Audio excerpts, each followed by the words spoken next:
नमस्कार दोस्तों, आप सभी का स्वागत आपके अपने YouTube channel RNS education news में। दोस्तों, इस वीडियो में बात करने वाले हैं राजस्थान संविदा CHO ऑफलाइन वेरिफिकेशन। जी हाँ दोस्तों, 16 अक्टूबर से जो ऑफलाइन वेरिफिकेशन शुरू हो रहे हैं उसके लिए आप लोगों को कौन से कागजात चाहिए। दोस्तों, इस वीडियो को बड़े गौर से देखना, बड़े ध्यान से देखना है ताकि आप लोगों को कोई दिक्कत ना आए डॉक्यूमेंट वेरिफिकेशन को लेकर के।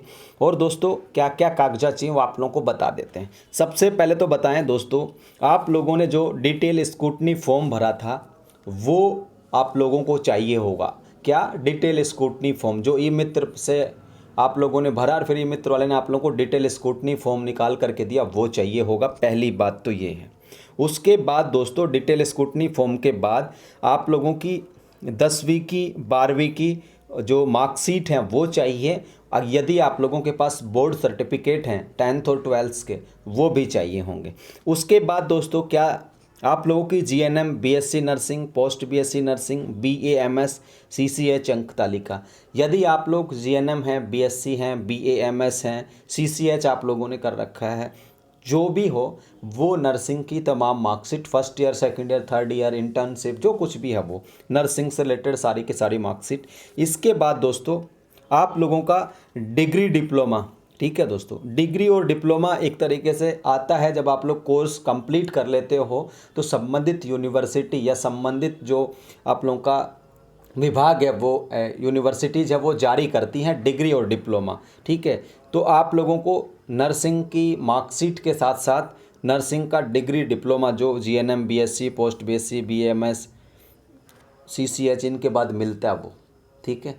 तो डिग्री डिप्लोमा चाहिए आप लोगों को, नर्सिंग का, नर्सिंग की मार्कशीट चाहिए। इसके अलावा दोस्तों, जाति प्रमाण पत्र जो SC ST OBC MBC EWS वाला जो है, जाति प्रमाण पत्र, मूल निवास प्रमाण पत्र। इसके अलावा यदि आप लोग TSP सहरिया से हैं तो TSP सहरिया वाला जो है निवास प्रमाण पत्र, TSP का, फिर सहरिया से हैं तो सहरिया का वो चाहिए होगा। चरित्र प्रमाण पत्र 3 चाहिए। एक लास्ट यूनिवर्सिटी की पढ़ाई का, कॉलेज स्कूल जो भी आप लोगों ने लास्ट रेगुलर पढ़ाई किया, जो भी आप लोगों ने बनवा रखा है स्कूल कॉलेज का पढ़ाई वाला चरित्र, 2 गजिटेड वाले चरित्र। साथ में यदि आप लोग विवाहित हैं तो विवाह प्रमाण पत्र, यदि आप लोग विवाहित हैं तो विवाह प्रमाण पत्र। उसके बाद दोस्तों, आप लोगों को बताएं, number of living child born before 1 June 2002। तो 1 जून 2002 से पहले बच्चों की संख्या, आफ्टर जून 2002, 1 जून 2002 के बाद जो है उसके बच्चों की संख्या, चाइल्ड डिक्लेरेशन शपथ पत्र, ये 12, 13 और 14 ये तीनों एक ही हैं। यानी कि बच्चों की संख्या, अगर आप लोगों की 1 जून 2002 के बाद यदि मान लो एक बच्चा है तो आप लोग 1 जून 2002 से पहले बच्चों की संख्या कर देंगे 0, 1 जून 2002 के बाद बच्चों की संख्या कर देंगे 1, ठीक है। ये आप लोगों की चाइल्ड वाला सर्टिफिकेट होगा। ये सिर्फ उनको चाहिए जो विवाहित हैं, जिनके बच्चे हैं उनको, ठीक है। ये सारी चीज़ें। इसके अलावा काफ़ी सारे ऐसे बच्चे हैं, क्योंकि देखिए जब ऑनलाइन डिटेल स्क्रूटनी फॉर्म भरा गया था GNM संविदा का, तो जो अनमैरिड बच्चे थे उनको भी ये बच्चों वाला सर्टिफिकेट ये डालने के लिए मजबूर करा गया। लेकिन अब ऑफलाइन है तो जिनका विवाह नहीं हो रखा उन्हें ये जो चाइल्ड वाले सर्टिफिकेट हैं इनकी ज़रूरत नहीं होगी। और अगर आप लोगों ने बनवा रखे हैं विवाहित ने किसी ने, तो आपकी फ़ाइल में पड़े रहेंगे। वैसे भी ये बोझ तो देने से रहेगी भाई, 2-3 किलो का थोड़ी ना एक सर्टिफिकेट है कि भाई बोझ लग जाएगा। तो पड़े हैं तो पड़े रख देना।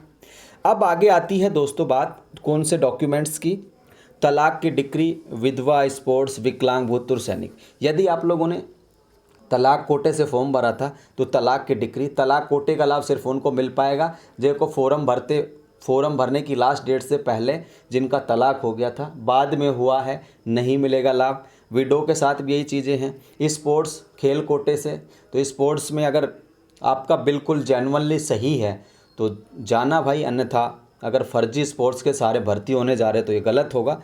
यदि PH हैं, दिव्यांग हैं, तो वो सर्टिफिकेट आप लोगों को चाहिए होगा PH का 40% से अधिक डिसेबिलिटी वाला। भूतपूर्व सैनिक कोई होगा नहीं, ठीक है।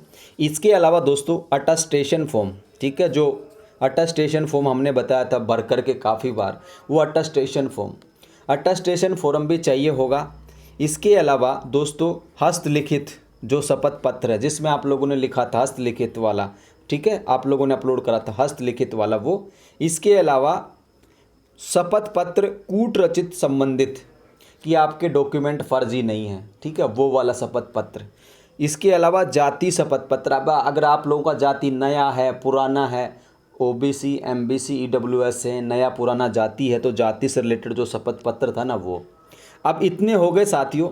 उसके बाद आप लोगों को आरएनसी का रजिस्ट्रेशन या फिर Rajasthan board of Indian medicine, यानी कि जो BAMS वाले अभ्यर्थी हैं उनके लिए ये Rajasthan board of Indian medicine का वैध रजिस्ट्रेशन, अगर आप लोगों ने RNC रिन्यू कराया है तो दोनों लेके जा सकते हो आप लोग, पहले वाला रिन्यूअल वाला, ठीक है, ये सारी चीज़ें हैं। और अन्य प्रमाण पत्र यदि आप लोगों के पास कोई है, जैसे किसी ने इनकम सर्टिफिकेट बनवा रखा था, बच्चों के सवाल होंगे कि इनकम का आय प्रमाण पत्र चाहिए क्या CHO के लिए, यदि बनवा रखा है, छूट ली थी, लेकर के जा सकते हो, ठीक है भाई। कोई भी अन्य में, अन्य का मतलब ये आप जो भी दिखाना चाहते हो, जो भी शपथ पत्र आप लोगों ने बनवा रखा है, नाम गलत हो गया, गाँव गलत हो गया, जो कुछ भी है वो। अब दोस्तों मैं बताऊँ आप लोगों को कि ये जो आप लोगों के शपथ पत्र हैं, जितने भी शपथ पत्र हैं, तो देखिए जो आप लोगों ने ऑनलाइन में अपलोड करे थे वही चल जाएंगे। क्या?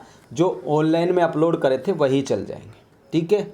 लेकिन उसमें ये है कि वो आप लोगों के सही बने हों। क्या? सही बने हों, ऐसा नहीं हो कि गलत बनवा रखा है फिर वही। और रही बात दोस्तों आप लोगों के जो थे नशे वाले दहेज नहीं लेने देने के सर्टिफिकेट, उनका क्या होगा शपथ पत्रों का? तो दोस्तों आपने अगर बनवा रखे हैं तो आप ले जा सकते हो, उनको आप अन्य प्रमाण पत्रों के तौर पर यूज कर सकते हो, ठीक है। नशे वाला, बच्चों की संख्या, बच्चों वाला तो है ये शादीशुदा के लिए, जो बच्चे हैं उनके लिए होगा ही। जो नशे का, दहेज नहीं लेने देने का, वो आप लोग ले जा सकते हो, ठीक है ना। इसमें नहीं बताया इन्होंने, लेकिन आप ले जा सकते हो, अगर दिखाना चाहो वहाँ पे दिखा सकते हो, आपसे मांगा जाता है तो, ठीक है, वो ले जा सकती है। नहीं उनको घर छोड़ के जाना है, क्योंकि फाइल सबकी बनी है, फाइल में आप लोग डॉक्यूमेंट्स को रखते हो तो उसमें वो भी रहेंगे। मांगे तो आप लोग दहेज नहीं लेने देने का, नशा नहीं करने का शपथ पत्र उनको दे सकते हो। आयकर मांग रहे हैं, छूट ले रखी है, तो आयकर भी ले जा सकते हो जिनका बना हुआ है। इनके सारे के सारे डॉक्यूमेंट आप लोगों के सबके बने हुए हैं। किसी को, मुझे नहीं लगता कि किसी को यहाँ पर सर्टिफिकेट्स की ज़रूरत होगी। ये चेकलिस्ट है, और डॉक्यूमेंट भी ऐसे सजा के लेके जाने आप लोगों को। जो जेरोक्स कॉपी होगी, फ़ोटो कॉपी जिसको कहते हैं, उस पर आप लोगों को खुद के साइन करने हैं फ़ोटो कॉपी पर, ठीक है। किसके साइन? खुद के साइन हो गए, 100 प्रमाणित। अब ये जो साइन है किस पे करने हैं आपको? 10वीं की, 12वीं की सारी मार्कशीटों पे कर लेना। जो शपथ पत्र उसमें तो आपने कर रखे हैं साइन, ठीक है। शपथ ग्रहीता आप ही हैं तो उसमें साइन हो ही रखे हैं आप लोगों के। तो जितने भी डॉक्यूमेंट हैं उन पर फ़ोटो कॉपीज चाहिएंगी, ओरिजिनल चाहिएंगे। कितनी चाहिएंगे? फ़ोटो कॉपीज और ओरिजिनल। अब फ़ोटो कॉपीज पर आपके साइन होंगे, एक एक सेट, दो दो सेट बनवा लेना। मैं तो कहूँगा दो दो सेट बनवा लेना ऑफलाइन। जो फ़ोटो कॉपी ना उनके दो दो। कई बार मान लो आप निकाल रहे थे बोर्ड सर्टिफिकेट और निकल गई मार्कशीट, अब ढूंढ रहे हो मार्कशीट तो एक ही थी, तो वो इसलिए दो दो कॉपी करवा लेना और अलग अलग उनको अटैच कर लेना, ठीक है। जो आलपिन आती है या फिर जो आता है पिन करने का, वो उससे दो दो कॉपी करवा लेना, ताकि आप लोगों को वहाँ मान लो एक कॉपी ना नज़र आए हड़बड़ी में, क्योंकि होता है ऐसा, हड़बड़ी है यार, 10वीं की मार्कशीट दो आप लोगों को देखा यार 10वीं की तो एक ही मार्कशीट नहीं है, कहाँ गई? फिर वो अपनी जो फाइल है उसको खंगालोगे, कहाँ घुस गई मार्कशीट। तो दो दो कॉपी करवा लेना, मेरा सजेशन यही रहेगा। एक एक सेट मांगा इन्होंने, लेकिन आप लोग दो दो सेट तैयार कर लेना, ठीक है। तो 10 15 20 रुपए के फ़ोटो कॉपीज होंगे, 50 की मान लो, तो वो आपको आसानी रहेगी। फ़ोटो कॉपीज और कहीं काम में आ जाएंगी, है ना। तो इनके सारों की फ़ोटो कॉपीज प्लस ओरिजिनल। अब जैसे अटेस्टेशन फॉर्म है, इसका आप फोटो कॉपी एक ही करवा लेना। ये अटेस्टेशन आपको ओरिजिनल वाला चाहिएगा, हस्तलिखित है, ये शपथ पत्र वगैरह हैं, इनकी फ़ोटो कॉपीज़ की ज़रूरत है नहीं। चाहो तो एक एक करवा भी लेना, आपके पास पड़ी रहेगी। ये शपथ पत्र ओरिजिनल वगैरह जमा करने वाले आप लोगों के। अब दूसरी बात ये भी आती है काफ़ी सारे बच्चों की, साहब हमारे डॉक्यूमेंट जमा करेंगे क्या ये ओरिजिनल वाले सारे? नहीं भाई, फ़िलहाल आप लोगों के डॉक्यूमेंट देखेंगे कि क्या सही है क्या गलत है। डॉक्यूमेंट्स फिलहाल आप लोगों के जेरोक्स से ली जाएगी। जो फ़ोटो कॉपीज का आप लोग सेट तैयार करेंगे वही आपसे लिया जाएगा। ओरिजिनल सिर्फ आप लोगों के वहाँ देखेंगे, वापस आप लोगों को दे दिए जाएंगे। ओरिजिनल कब जमा होंगे? जब आप लोग इसको ज्वाइन करने जाओगे CHO को, तब आप लोगों के ओरिजिनल जमा होंगे। उससे पहले आप लोगों को सिर्फ दिखाने हैं। तो ये सारे के सारी चीज़ें हैं। आप किसी का सवाल हो तो कमेंट ड्रॉप कर देना भाई। जाति मूल जो भी है सारा कुछ ले जा सकते हो। शपथ पत्रों के बारे में बता दिया भाई, नशा नहीं करने का ये ले जा सकते हो। वहाँ आप लोग अन्य प्रमाण पत्र के तौर पर उनको दिखा सकते हो। नहीं मांगे तो कोई बात है नहीं, ठीक है। लेकिन आप लोग अपनी फाइल में ये नशे नहीं करने का जो भी डॉक्यूमेंट आप लोगों ने ऑनलाइन में अपलोड किया वो आप लोग ऑफलाइन में लेके चले जाना, ठीक है साथियों।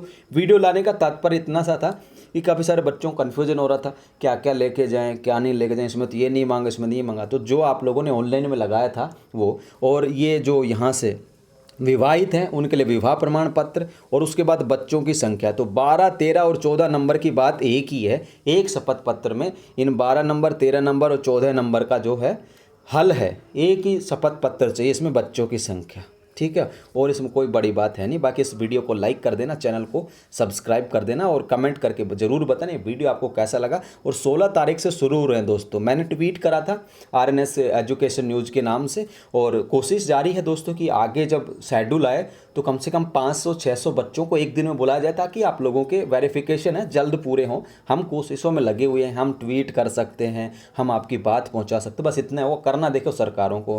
कल CM साहब की मीटिंग हुई थी तो उसमें उन्होंने कहा है कि भाई जल्दी से वेरिफिकेशन हो, तो हो सकता है अगला जब शेड्यूल आए CHO का तो वो बढ़ करके आए, 500-600 बच्चों को बुलाया जाए, ठीक है। आपकी किस्मत अच्छी होगी तो मुझे लगता है कि स्वीकार कर ली भगवान ने, तो आप लोगों को अगला जो वेरिफिकेशन होगा उसमें ज़्यादा बच्चों को एक साथ बुलाएंगे, ऐसा मेरा खुद का मानना है। तो चिंता ना करो। और इसके बाद जो CHO के बाद है ANMs का शुरू होगा। देखिए अब ये तो सरकारों को तय करना, ये मत करो कि हमारी भर्ती पहले की थी और इनको तो ये कर दिया, हम कुछ नहीं है, ये भ्रम मत रखा करो कि हमको पहले चाहिए, हमको पहले चाहिए। देखिए सारी चीज़ें इस दुनिया में तय हैं, फिक्स हैं। आपकी इच्छा के अनुसार कुछ नहीं होता इस दुनिया में, ठीक है। इस चलाने वाला कोई है इस दुनिया को, उसकी इच्छा के विरुद्ध कोई नहीं जा सकता। सारी चीज़ें एक समय पर होती हैं, जो चीज़ें जब मिलनी होती हैं वो होती हैं, ठीक है। इसलिए चिंता ना करो कि भाई ANM के तो शुरू ही नहीं कर रहे। देखिए CHO 2022 का भर्ती है, पेपर रद्द हो गया था, बहुत बुरी कहानी है, ठीक है ना। एक बेरोजगार पिछले 2.5-3 सालों से फंसा पड़ा एक ही भर्ती में, ठीक है। 23-24 2 साल तो पूरे हो गए और 22 में आई थी भर्ती। कितना लंबा पीरियड है, ठीक है ना। तो ये कहानी है दोस्तों। फिलहाल इस वीडियो में साथियों इतना ही। इस वीडियो को लाइक कर दीजिए, चैनल को सब्सक्राइब कर लीजिए, और हर एक इन्फॉर्मेशन के लिए आप लोग टेलीग्राम को ज्वाइन कर लो, वहाँ पर इन्फॉर्मेशन मिलती रहती है। धन्यवाद। जय हिंद, जय भारत।